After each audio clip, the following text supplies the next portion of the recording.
हाँ जी, last time जो हमने पढ़ा था उसमें कोई क्वेश्चन है तो पूछ लें जी। अरे आपने लिंक ही नहीं सेंड किया है। लिंक मैंने अभी वही बताया, मैंने कहा जी मैं अब आज शाम तक सारे लेक्चर्स अपलोड कर देता हूँ, फिर आप सुन लीजिएगा। बुक तो है ना आपके पास? No sir. हाँ जी, तो नो सर, बुक तो सर अब आप बिल्कुल लोगों जी ने सर। अरेंज करनी है ना। बुक का तो अब आपका काम है, आपने अरेंज करनी है। सर जी ऐसे करें ना। सर ऐसे करें ना, जो जो पेजेस आपने पढ़ाने हैं वो आप मुझे बता दें, मैं बुक लेकर उसको स्कैन करवा के उसकी मैंने अभी आपको याद होगा तो लास्ट टाइम मैंने जो है ना आपको बताया था कि अब हमने 195 पेज से ऑनवर्ड पढ़ना है। और यही मैंने लास्ट टाइम भी कहा था कि स्टूडेंट्स आपस में जो है ना वो अपना शेयर कर लेंगे।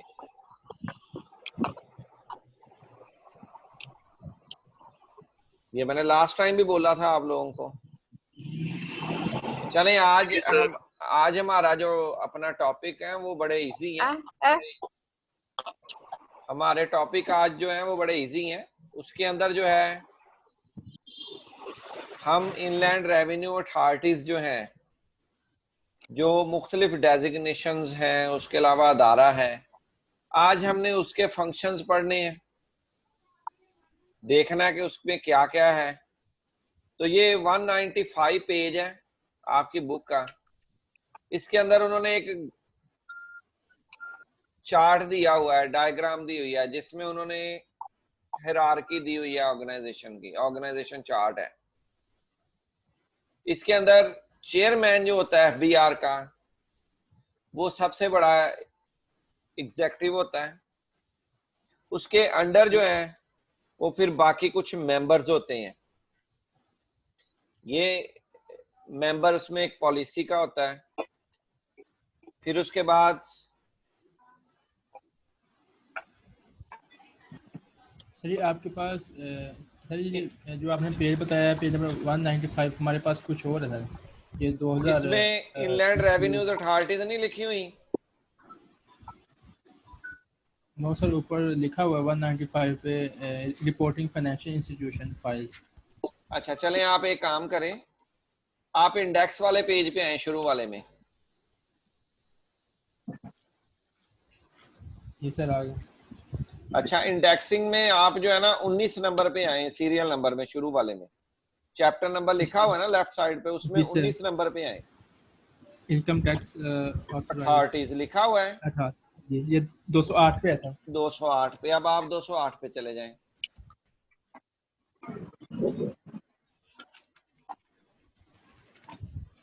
ठीक है सर। हाँ जी, ये सब 208 पेज खोल लें जी।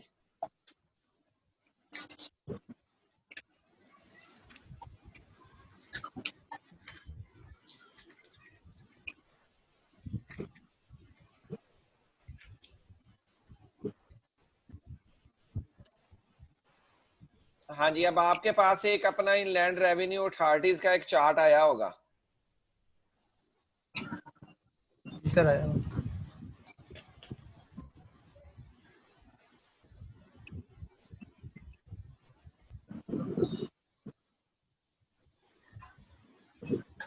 अच्छा, उन्होंने इसको दो कैटेगरीज में डिवाइड किया है। एक बोर्ड मेंबर्स हैं और दूसरा डायरेक्टर जनरल्स हैं। ये टॉप मैनेजमेंट है। इस टॉप मैनेजमेंट का जो हेड है वो चेयरमैन है एफबीआर। हाँ जी, सबको मिल गया है?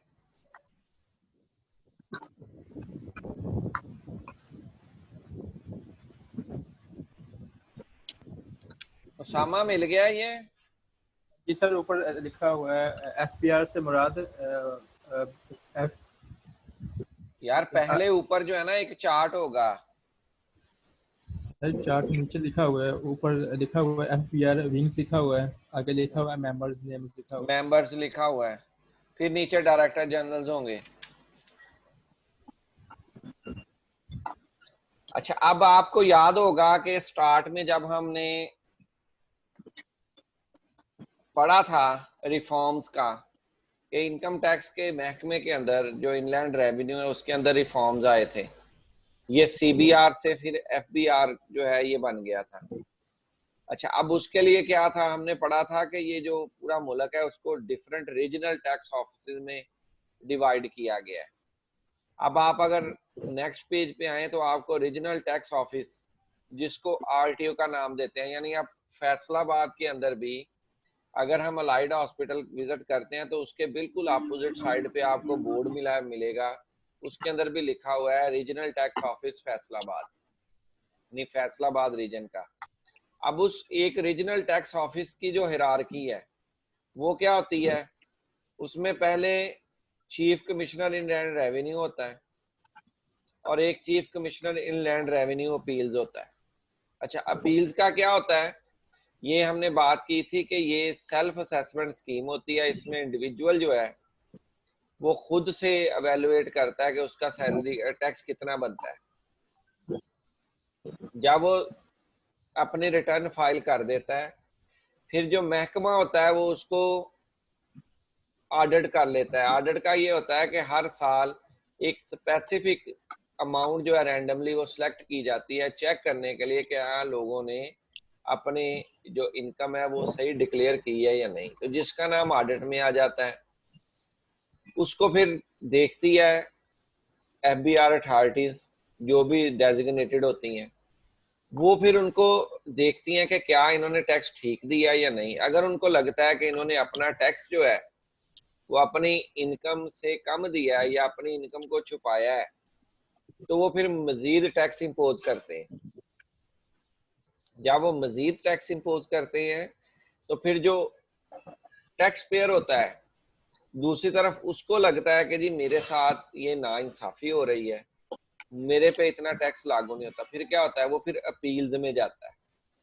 तो इसलिए अब क्या हो गया, दो अलहदा, जैसे अब आपको पता है कि जो जितनी भी अभी अदलिया है वो क्या करती है, वो जो बेसिक राइट्स हैं बाकी चीजें हैं एक दूसरे के जो हकूक हैं उसकी हिफाजत के लिए कायम होती है। इसीलिए जो टैक्स पेयर है उसके लिए फिर ये अपील्स जो है उसका हक दिया जाता है। इसका बिल्कुल ऐसे ही फॉरम है जैसे आम होता है, पहले सबसे छोटे फॉरम पे जैसे हमारे यहाँ पे अपना पहले सेशन कोर्ट्स होती हैं, फिर उसके बाद हाई कोर्ट्स हो जाती हैं, फिर सुप्रीम कोर्ट हो जाती है, इसी तरह इनकी भी हिरारकी है।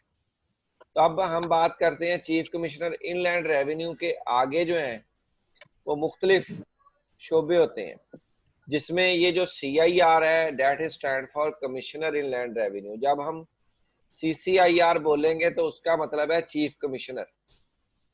ये बिल्कुल ऐसा ही है जैसे आप लोग अपनी यूनिवर्सिटी की अगर हायरार्की देखो तो सबसे टॉप पे वाइस चांसलर होता है, GC यूनिवर्सिटी में वाइस चांसलर से नीचे डीन होते हैं, डीन से नीचे इंचार्जेस होते हैं। इसी तरह यहाँ पे भी जो हायरार्की है उसमें सबसे जो प्राइम अथॉरिटी है रीजनल टैक्स ऑफिस में वो चीफ कमिश्नर इनलैंड रेवेन्यू होता है। उसके बाद फिर चीफ कमिश्नर अपना उसके बाद फिर कमिश्नर इन लैंड रेवेन्यूज आ जाते हैं सारे, उसमें मुख्तलिफ शोबे हैं, लीगल का अलग से, ऑडिट का अलग से, बिल्कुल ऐसे ही जैसे वाइस चांसलर के बाद डीन होता है तो हर फैकल्टी का अलग से डीन होता जाता है, फिर उसके अंडर फिर जो भी डिपार्टमेंट्स हैं वो आते हैं। अच्छा, अब हम ये जो हायरार्कीज हैं इसको समझने से हमें शायद उतनी अंडरस्टैंडिंग ना हो। अब हम ये देखेंगे कि किसने कौन सा रोल प्ले करना है। तो सबसे पहले अगर हम देखें तो फेडरल बोर्ड ऑफ रेवेन्यू को जो है उसकी उन्होंने पावर्स और फंक्शंस का बताया है आगे नेक्स्ट पेज पे। उसके अंदर federal board of revenue means the federal board of revenue established under the federal board revenue act 2007, यानी ये 2007 के एक्ट के तहत जो बोर्ड बनाया गया। वो बोर्ड कौन सा था, जो अभी मैंने पहले आपको हायरार्कीज बताई थी जिसमें मेंबर्स होते हैं मुख्तलिफ। तो जब आप पे टर्न करेंगे आपको आ जाएगा कि ये जो मेंबर है ये इन्फोर्समेंट का है, ये अकाउंटिंग का है, ये फलां का है, before the promulgation of FBR act. अब जो FBR एक्ट था उसके पहले जो है ये अपना 2007 का जो है CBR कहलाता था। अब ये हमने टैक्स रिफॉर्म्स पढ़े थे फर्स्ट चैप्टर के अंदर। ये अब आजकल FBR है, उससे पहले CBR था, ये मैंने ऑलरेडी आपको बताया। अब इसके बाद है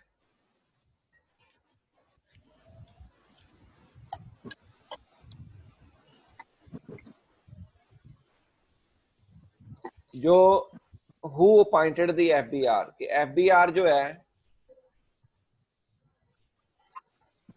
उसको कौन मॉनिटर करता है। तो जो फेडरल गवर्नमेंट है, अब ये जो एफबीआर है ये हमारा फेडरल गवर्नमेंट के अंडर आता है। अब यहाँ पे आप चीज नोट करेंगे, ये जितने भी इनकम टैक्स और सेल्स टैक्स रिलेटेड मैटर्स हैं ये वफाक के जुम्मे आते हैं। जब हम फेडरल की बात करते हैं तो इसका मतलब है ये अब फेडरल गवर्नमेंट जो है वो इनको रेगुलेट करती है, मॉनिटर करती है, लीड करती है। ये अब प्योरली फेडरल मैटर है। उसके बाद है बेसिक फंक्शन ऑफ एफबीआर के। एफबीआर के बेसिक फंक्शंस जो है वो क्या है। एफबीआर के बेसिक फंक्शन जो है वो ये है कि उसने on the behalf of government different taxes जो है उनको कलेक्ट करना है। अब आपको पता है हर साल बजट आता है, वफाक का जो बजट आता है वो बताते हैं जी हमने इस सेक्टर पे इतना टैक्स लगा दिया है, इस सेक्टर पे इतनी ड्यूटी बढ़ा दी है, इस सेक्टर पे अब हमने ये मजीद एक और टैक्स लगा दिया है। जो गवर्नमेंट ऑफ पाकिस्तान इस्लामाबाद में जो बजट पेश होता है कौमी असम्बली में, वहां पे जितने भी ये टैक्सेस वगैरह इम्पोज होते हैं उन सब की कलेक्शन का जो जुमा होता है वो एफबीआर के पास होता है। यही वजह है कि वो सबसे ज्यादा, अगर बजट डेफिसिट होता है तो उसमें सबसे ज्यादा जो क्रिटिसिज्म होता है वो एफबीआर पे होता है कि एफबीआर जो है वो अपने टारगेट्स को अचीव नहीं कर सका। इस दफा आपने बजट सुना है किसी ने आप में से? अगर आपने बजट सुना होगा तो उसके अंदर उन्होंने एक टारगेट रखा होगा कि इस साल हमने इतने टैक्स जो है वो कैलकुलेट करने हैं, या इसको वो ये भी कह देते हैं जी इस साल हमने टैक्स का जो हदफ है वो इतने अपना जो है वो बिलियंस का रखा है। वो सारे का सारा जो है बेसिकली एफबीआर के जुम्मे होता है।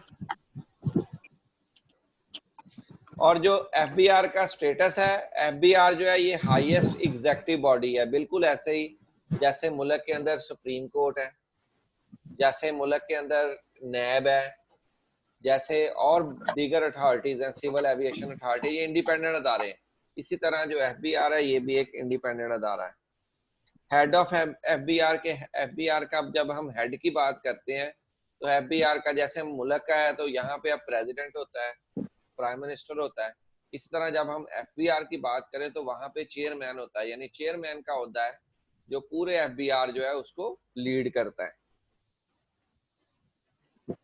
और जो मेंबर्स ऑफ एफबीआर हैं, एफबीआर के कम से कम 7 मेंबर होते हैं। एफबीआर के कम से कम जो है वो 7 मेंबर होते हैं। उसके बाद अब इसके पावर्स और फंक्शंस की हम बात करेंगे कि एफबीआर जो है उसके क्या क्या पावर्स हैं, उसके क्या क्या फंक्शंस हैं। उसके बाद है अप्रूवल ऑफ रिसर्च इंस्टीट्यूशंस। अब आपको पता है कि जब हम एग्जाम्पशंस की बात कर रहे थे तो एग्जाम्पशंस के अंदर बहुत सारी एजुकेशन इंस्टीट्यूशंस की बात हम कर रहे थे, रिसर्च इंस्टीट्यूशंस की बात कर रहे थे। हम ये कहते थे कि ये वो तमाम अदारे हैं जिनकी इनकम पे टैक्स लागू नहीं होता। तो अब वही चीज यहाँ पे अप्रूवल ऑफ रिसर्च इंस्टीट्यूशंस, कि एफबीआर जो है वो अप्रूव करता है कि ये जो रिसर्च इंस्टीट्यूट जो है ये रिकॉग्नाइज है कि हर वो रिसर्च इंस्टीट्यूट जो अप्रूव्ड होगा बाय द एफबीआर उस पर फिर वो टैक्स की उसको एग्जाम्पशन मिलती है।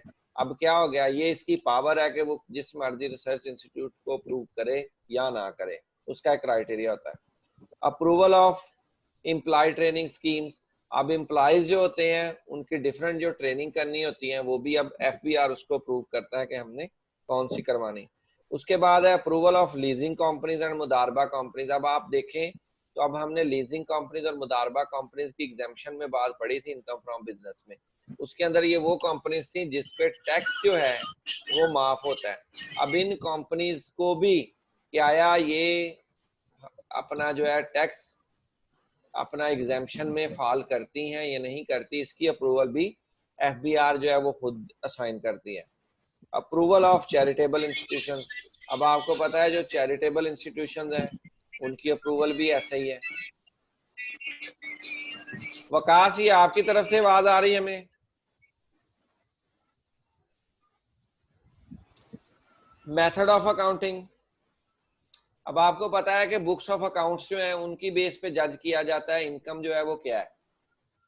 तो ये जो इनकम है उसका मेथड ऑफ अकाउंटिंग, अब आपको पता है मुख्तलिफ, अपना सिंगल एंट्री होता है, डबल एंट्री होता है, कन्वेंशनल होता है, ये मुख्तलिफ मेथड्स हैं बुक्स ऑफ अकाउंट्स के। अब आपने प्रिंसिपल ऑफ अकाउंटिंग के जो कोर्सेज हैं उसके अंदर आपको पढ़ाया होगा। तो अब कौन सा मेथड जो है वो प्रूव होगा, कौन सा किस बिजनेस के लिए होगा, यानी अब अगर सोल प्रोप्राइटरशिप है, पार्टनरशिप है, उसमें सिंगल एंट्री की अप्रूवल है, लेकिन ज्वाइंट स्टॉक में उसकी अप्रूवल नहीं है, तो ये सारे का सारा जो है ये इसके अंदर होगा। अपॉइंटमेंट ऑफ डिडक्शंस, अब जो डिडक्शंस जितनी भी होती हैं सारी की सारी, अब डिडक्शन से क्या मुराद है, डिडक्शन से मुराद ये है कि पाकिस्तान के अंदर बहुत सारे अदारे ऐसे हैं जो एडवांस टैक्स की मदद में, मसलन अब आप लोग इजी अपना लोड करवाते हैं, तो लोड करवाने के साथ ही आपके जो है वो चार्जेस जो है उसमें से कुछ टैक्स जो है वो काट लिया जाता है on the behalf of government. इसी तरह बहुत सारे और अपना जब आप कॉल करते हैं उसके ऊपर भी ऐसे ही है। फिर आप बाजार में कोई अगर चीज लेते हैं, गाड़ी वगैरह होती है, उस पर भी टैक्स लगता है। अगर कोई सैलरी पर्सन है, जब उसकी टैक्स अपना अपना सैलरी वगैरह रिलीज की जाती है, उस पर भी टैक्स जो है वो डिडक्ट। तो ये डिडक्शंस की जो अप्रूवल है ये भी सारी एफबीआर के पास पावर्स हैं, वो सारे इसको अलाउ करते हैं। परमिशन फॉर टैक्स ईयर, अब जो टैक्स ईयर होता है बाज़ अगर हम स्टार्ट में पढ़ें तो एक नॉर्मल टैक्स ईयर होता था, एक स्पेशल टैक्स ईयर होता था। नॉर्मल टैक्स ईयर वही है जिसकी हम अब बात कर रहे थे कि ये 1 जुलाई से शुरू होता है, 30 जून पे एंड होता है। उसके मुकाबले में अगर कोई खास बिजनेस है, उसको अगर हमने रायत देनी हो कि उसका हमने टैक्स ईयर जो है वो नॉर्मल टैक्स ईयर से डिफरेंट अगर कंसिडर करना हो, तो उसकी अप्रूवल भी एफबीआर से ही मिलती है, ये उसी की पावर है, वो उसको देता है। फिर उसके बाद power to demand particular data, अब आपको पता है ये अभी रिसेंटली हमारे यहाँ पे एक जस्टिस साहब थे फाइजी साहब, उनका केस आया है, ट्रायल हुआ है एसेट्स बियॉन्ड मींस का। अब वो एसेट्स बियॉन्ड मींस की उन्होंने जो फैसला किया है उसके अंदर उन्होंने अब ये रेफर कर दिया है टैक्स अथॉरिटीज को कि जी आप इसके डाटे को वेरीफाई करें कि क्या अब ये ठीक है, इस पे जो रिक्वायर्ड टैक्स है वो ऑलरेडी पे हुआ है या नहीं हुआ। वो सारे का सारा जो है पर्टिकुलर डाटे की डिमांड, यानी ये एफबीआर के पास पावर है कि वो किसी भी शख्स से उसका डाटा जो है वो डिमांड कर सकता है on a special ground. Authority of circulars, आवाज नहीं आपकी क्लियर आ रही। यार आवाज है, पता क्या यहाँ पे अब तस्वीर की वजह से ना आवाज का मसला बन जाता है। सही, आप तस्वीर फिर सही रहने दें। चले मैं देखता हूँ, अभी मैं दोबारा से इसको देखता हूँ करके, मुझे बताइएगा। हाँ जी, आवाज आ रही है अब? इस तरह आ रही है। अब बेहतर हुई है या वैसे ही है? सही आ रही है आवाज। अब ठीक आ रही है? हाँ, जी सर। अच्छा चले मैं ऐसे कर लेता हूँ। अच्छा, अब अथॉरिटी ऑफ सर्कुलर्स, अच्छा जी, अथॉरिटी ऑफ सर्कुलर्स बाजुकात गवर्नमेंट जो है ये वीडियो पॉज कर रही है जी।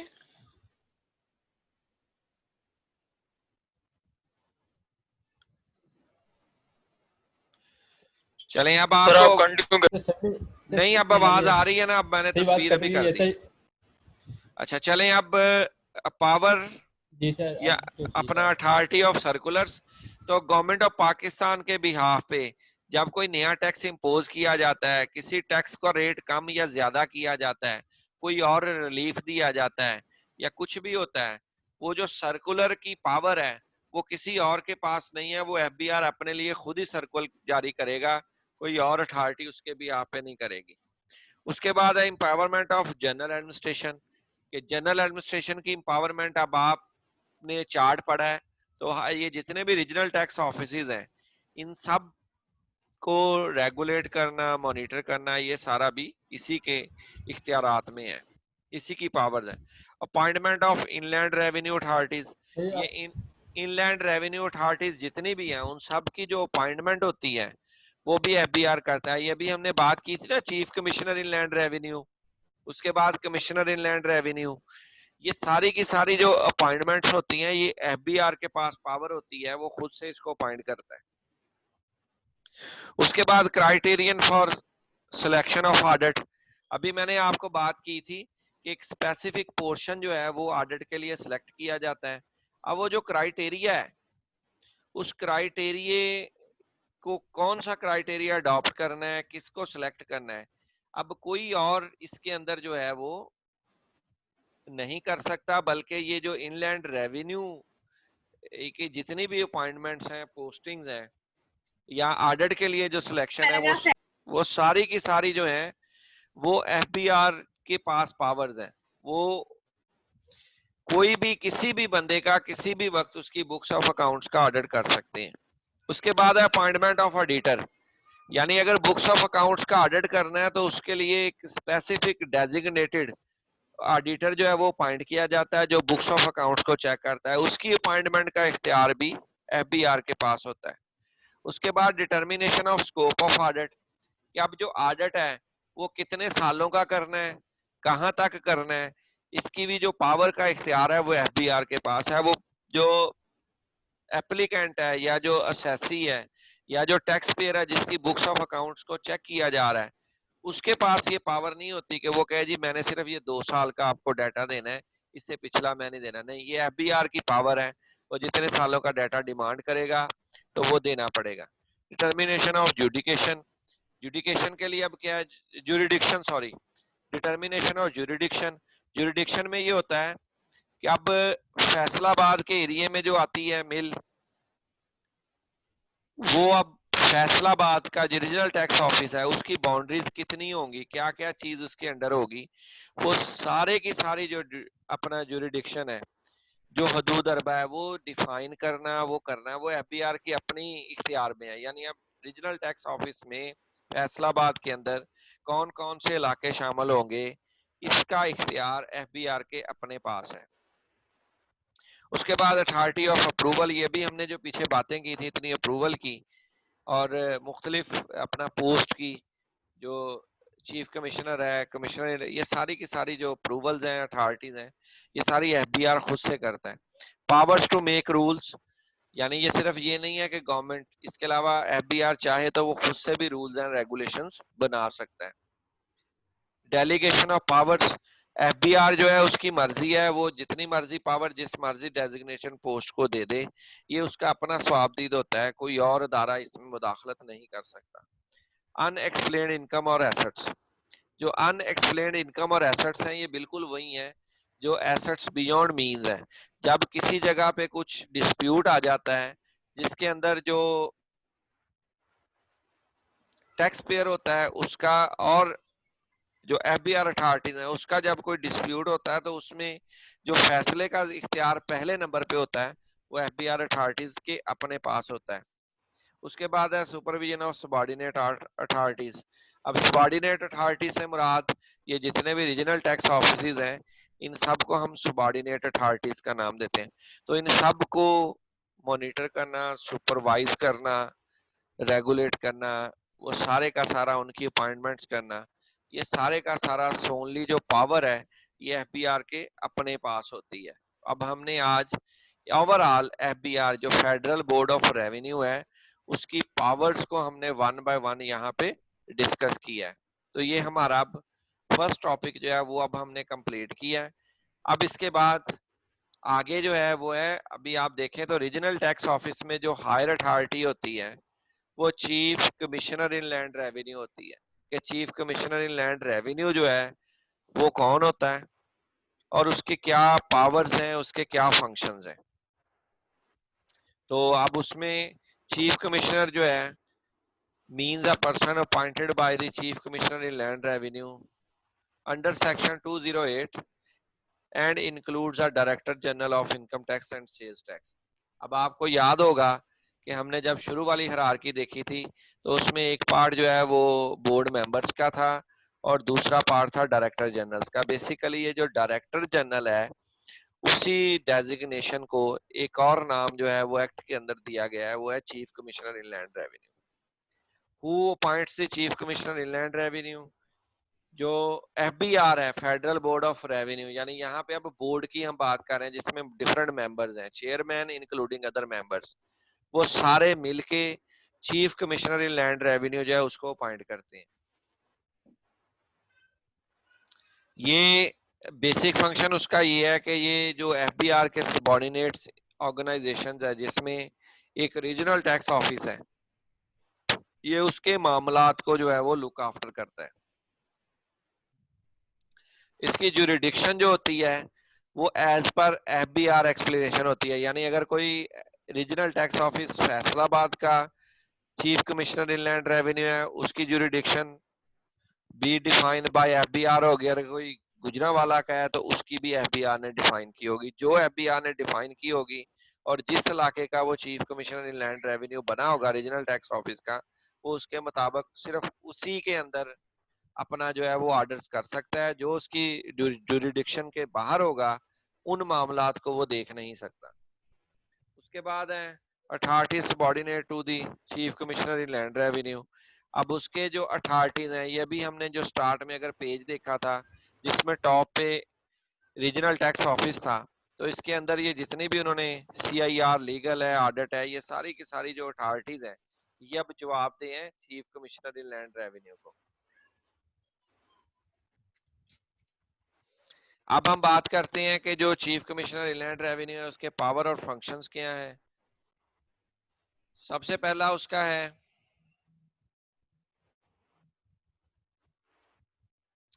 Transfer of jurisdiction. अच्छा, अब आपको पता है, अब इसके लिए मैं एक आसान सी एग्जांपल लेता हूं कि ये जब फैसलाबाद बोर्ड से अगर एक स्टूडेंट ने फर्स्ट ईयर के एग्जाम दिए हैं और अब वो चाह रहा है कि उसने लाहौर बोर्ड में माइग्रेट होना है, तो सबसे पहले वो परमिशन लेता है यहाँ से फैसलाबाद बोर्ड से। इसी तरह यहाँ पे ट्रांसफर ऑफ ज्यूरिडिक्शन का मतलब ये है कि पहले अगर एक टैक्स पेयर था जो रीजनल टैक्स ऑफिस फैसलाबाद के अंडर आता था, अब वो किसी नए इलाके में शिफ्ट हो गया, अब उसकी जो ज्यूरिडिक्शन है वो फैसलाबाद से निकल के किसी और शहर में आ रही है, तो अब उसकी ज्यूरिडिक्शन को ट्रांसफर करने का इख्तियार जो chief commissioner inland revenue होता है उसके पास होता है।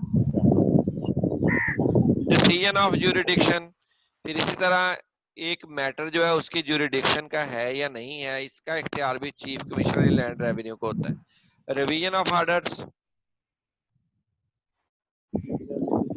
ये ऑर्डर्स की अब यहाँ पे है रिवीजन से मुराद ये है कि कोई भी आने वाले टाइम में कोई ऑर्डर आया है,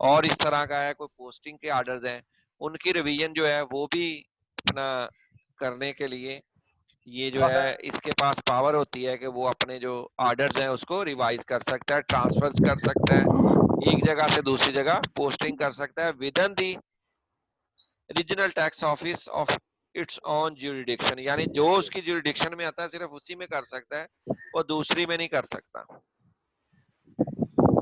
फिर उसके बाद है इंस्पेक्शन ऑफ सबऑर्डिनेट ऑफिसेज, ये जितने भी उसके स्टाफ के अंदर जो रीजनल टैक्स ऑफिस में जो उसके जूनियर ऑफिसेज हैं वो किसी भी वक्त किसी भी ऑफिस का विजिट कर सकता है, उनसे रिकॉर्ड मंगवा सकता है, ये भी उसकी पावर में। डेलीगेशन ऑफ पावर, वो अपनी कोई भी पावर का इख्तियार जो है वो किसी और को भी दे सकता है, ये भी उसी के अंडर आता है। फिर उसके बाद है सुपरविजन ऑफ टेक्निकल वर्क, अगर कोई टेक्निकल वर्क परफॉर्म हो रहा है उसकी भी जो सुपरविजन का इख्तियार होता है वो वहां के chief commissioner inland revenue के पास होता है।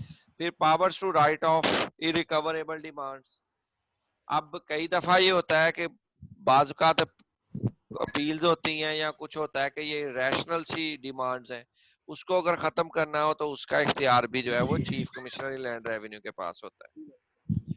उसके बाद supervision of tax collection procedures, ये जितने भी टैक्स कलेक्शन के प्रोसीजर्स हैं इन सब की जो रीजनल टैक्स ऑफिस के अंदर अडॉप्ट किए जाते हैं, इन सब की सुपरविजन जो है वो भी chief commissioner inland revenue करता है। Internal audit of tax department, ये जो टैक्स डिपार्टमेंट है उसका अपना भी जो ऑडिट है वो भी कंडक्ट करने की पावर जो होती है वो chief commissioner inland revenue के पास होती है। उसके बाद है रेगुलेशन ऑफ इंस्पेक्शन वर्क, कोई भी अगर काम चल रहा है या कोई कमेटी बनी है या किसी कोई खास टास्क जो है वो किसी भी कमेटी को सौंपा गया है, तो उसकी जो सुपरविजन की पावर्स हैं उसको देखने की क्या स्टेटस ऑफ वर्क, वो सारी की सारी जो है वो chief commissioner inland revenue के पास होती हैं। उसके बाद action against tax Avision, tax Avision का मतलब ये होता है कि अगर जानबूझ के किसी ने टैक्स छुपाया है कुछ किया है तो उसके खिलाफ सजा का इख्तियार जो है वो chief commissioner inland revenue के पास होता है। उसके बाद पोस्टिंग ऑफ सबॉर्डिनेट अथॉरिटीज, के जो सबॉर्डिनेट अथॉरिटीज हैं वो मैंने पहले भी कहा है, ऊपर भी उन्होंने लिखा था रिवीजन ऑफ ऑर्डर्स की शक्ल में, कि किसी को भी कोई पोस्टिंग के जो इख्तियारात हैं कि कौन कौन सी जॉब परफॉर्म करेगा, ये सारे का इख्तियार chief commissioner inland revenue के पास होता है। उसके बाद any function assigned by the FBR, इसके अलावा भी अगर chief commissioner inland revenue को कोई भी फंक्शन असाइन कर दिया जाए तो वो सारी के सारा वो भी जो है वो अपना chief commissioner of income tax in land revenue जो है उसके जुम्मे आ जाता है, उसकी वो पावर्स में शामिल हो जाता है जो उसको एफबीआर की तरफ से असाइन की जाती हैं। तो अभी हमने ये दो अथॉरिटीज हैं जिसमें सबसे पहले हायर थी फेडरल बोर्ड ऑफ रेवेन्यू, उसकी हमने फंक्शंस पावर्स को पढ़ा।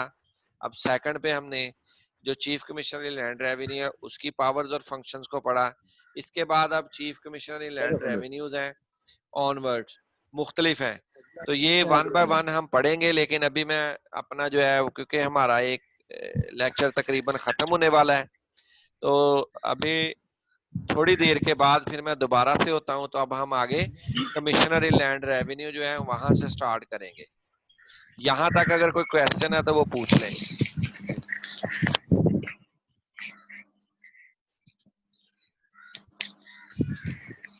सर कितनी देर बाद आप आएंगे दोबारा? मैं 10 मिनट में जी अपना दोबारा फिर इसको लॉग इन कर लूंगा। ओके सर, चले ठीक है जी, ठीक है सर। चलें जी, ये पढ़ लें जो कोई क्वेश्चन हो और आपस में ना अपना शेयर कर लें। ये अगर हो सकता है कोई स्कैन है किसी के पास या कुछ भी है तो मोबाइल से आपस में शेयर कर लें। ये चले जी, थैंक यू जी।